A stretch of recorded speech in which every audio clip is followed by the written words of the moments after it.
নেহাল জোয়ারদার বলেছেন, বর্তমান প্রেক্ষাপটে হিন্দু মাইনরিটিদের অ্যাসাইলাম পাবার সম্ভাবনা কেমন? হিন্দুরা কি এদেশে সেফ কিনা? নতুন গাইডলাইনে কি? অবভিয়াসলি আপনার হিন্দু মাইনরিটির মেম্বার হলেই যে আপনি এই অ্যাসাইলাম পেতে পারেন সেটার আসলে ডিপেন্ড করবে আপনি সরাসরি আপনি কিভাবে আপনার পারসিকিউশনের বা ওয়েল ফাউন্ডেড ফিয়ার রয়েছে, পারসিকিউশনের সম্ভাবনা রয়েছে সেটা আপনাকে প্রুফ করতে হবে, অথবা আপনি হয়তো পারসিকিউটেড হয়েছেন। এখন আপনাকে যদি তারা ইন্টারনালি রিলোকেট করতে পারে অন্য জায়গায়, যদি বলতে পারে যে তুমি চিটাগাং চলে যাও বা ঢাকায় চলে যাও বা খুলনায় চলে যাও, ওখানে গিয়ে থাকতে পারবে। Stonebridge legal solutions limited, your trusted immigration partner. Nehal Joardar বলেছেন, বর্তমান প্রেক্ষাপটে হিন্দু মাইনরিটিদের অ্যাসাইলাম পাবার সম্ভাবনা কেমন? হিন্দুরা কি এদেশে সেফ কিনা? নতুন গাইডলাইনে কি? খুবই চমৎকার একটি প্রশ্ন। নেহাল, আপনাকে অনেক ধন্যবাদ আপনার প্রশ্নের জন্য।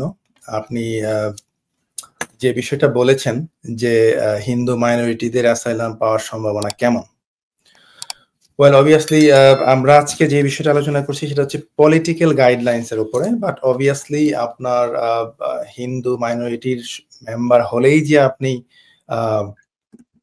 কি বলে আপনি এই অ্যাসাইলাম পেতে পারেন সেটার আসলে ডিপেন্ড করবে আপনি সরাসরি আপনি কিভাবে আপনার পারসিকিউশনের বা ওয়েল ফাউন্ডেড ফিয়ার রয়েছে, পারসিকিউশনের সম্ভাবনা রয়েছে সেটা আপনাকে প্রুফ করতে হবে, অথবা আপনি হয়তো পারসিকিউটেড হয়েছেন, আপনার হয়তো বাড়িঘরে আক্রমণ হয়েছে, সেইগুলো স্পেসিফিক এভিডেন্স যদি আপনি দিতে পারেন তাহলে আপনি হয়তো আবেদন করতে পারবেন।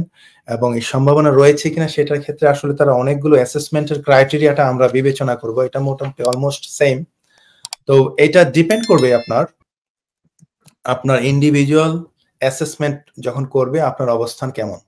এটা এখন যদি এমন হয় যে আপনার বাড়ি ধরুন বিবাড়িয়াতে, তো এখন আপনি হয়তো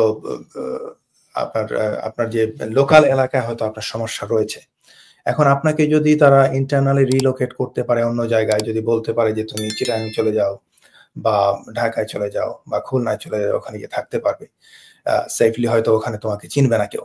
so if this is a solution, তো প্রবাবলি হয়তো আপনাকে এটা তারা দিতে চাবে না। বাট অবভিয়াসলি আপনাকে প্রমাণ করতে হবে যে কিভাবে আপনি বাংলাদেশের যেখানেই যান, যে কোনো জায়গায় যান, সেখানে গেলে হয়তো আপনার যে ফিয়ার অফ পারসিকিউশনটা বা ওয়েল ফাউন্ডেড ফিয়ারটা রয়েছে সেটা প্রমাণ করতে পারলে উইথ এভিডেন্স এটা হয়তো গৃহীত হতেও পারে। তো ধন্যবাদ আপনার প্রশ্নের জন্য, অত্যন্ত সুন্দর প্রশ্ন ছিল। Stonebridge legal solutions limited, your trusted immigration partner.